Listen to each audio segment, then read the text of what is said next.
everybody, welcome to the channel. Today we're going to be talking about the 5 things that I like better on the 2018 F150 than I do the Tundra. First of all is the tailgate. I'm not putting these in order, but the lockable tailgate with the key fob is pretty nice. The Tacomas have that. Why can't they put that in the Tundras? I mean, they already have the technology. Why do they not put it in the Tundras? I don't understand. It's a more expensive truck. Why would it not have that technology? I think that's a really cool feature. If you got your hands full, you don't have to feel around your pocket to find the keys to unlock it. You don't even have to find a fob. When you walk up to it and hit the little button on the bottom, it automatically unlocks, drops that tailgate. Now, I do wish this had the shock system on it like the Tundra has, and it does not, but I do give it a big thumbs up and a +1 for having the keyless tailgate. Next is keyless doors. That is also awesome. Walk up to the door, hit that button on the door, or get close to it, it automatically unlocks it. When it unlocks the door, it also unlocks the tailgate. So, it's just a win-win. When you lock the door, it locks the tailgate. You don't have to worry about if you lock the tailgate. You don't have to worry about anything like that. And you don't have to worry about the doors. You just walk up, hit the button, it unlocks, it opens, and you get in.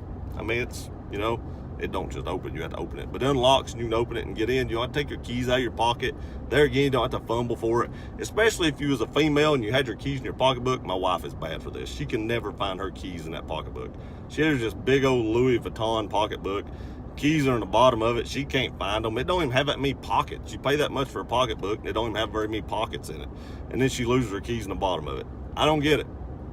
But especially if you was a female, that'd be awesome. Don't have to find your keys, hit the button, get in the car. It's great. Next, the push button start.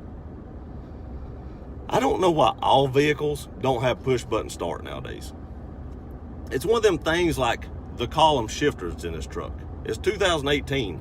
We're past putting your key in the ignition. We're past that point. So now all you have to do, is hit a button. And I like where this button's located. I like that when you hit your brake, it actually lights up to show it to you. So if it's nighttime and you can't see, you're going to be able to find your brake.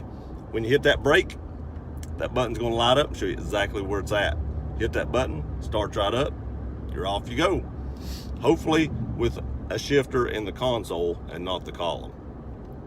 Ford, get that right. Next, the tech. The tech in this truck is way ahead of the Tundra. Way ahead. I mean, just looking at the dash with all the digital readout stuff, as long as you don't have any electrical problems. Like I said before, my 5.0 had tons of electrical problems. So, as long as you don't have the electrical issues that I may have had in my truck, this tech is awesome. There's so much push button stuff in here, touch screen, apps. I mean, it's just amazing how much tech. Look at how nice that dash looks and how well it's laid out and everything and how nice it looks up here. I mean, there's just tons of tech in this truck.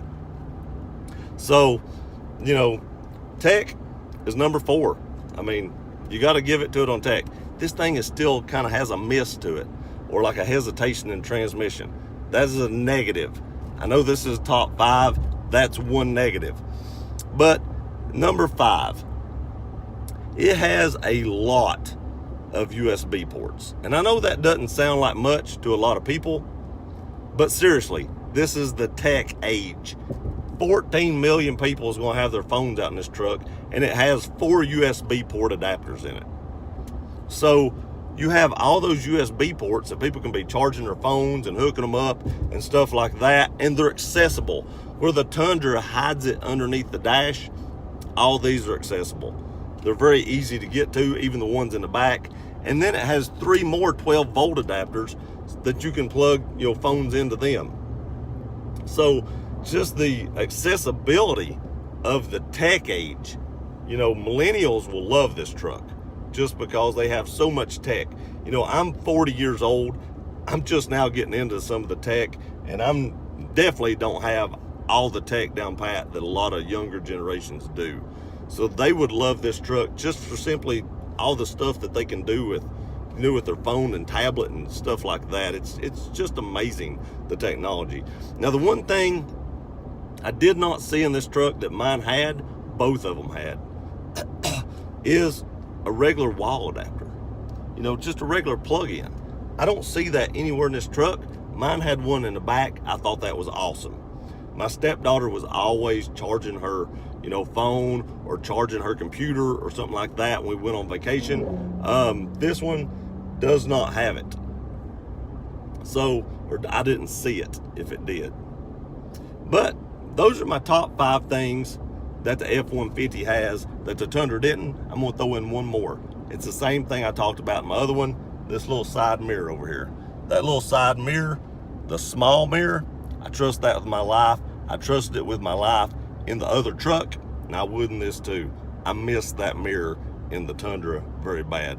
Mine has blind spot monitoring, and this one does not. I'm sure the higher, you know, models of this truck or trim levels of this truck, this is a Lariat, but I'm sure the higher trim levels probably do have that, but this one does not. I don't trust blind spot monitoring as much as I do that little mirror. I will say that. But those are my 5+1 things that I like better about the 2018 F-150 than I do my Tundra. If y'all like this video, please like, share, and subscribe. We'll see you next time.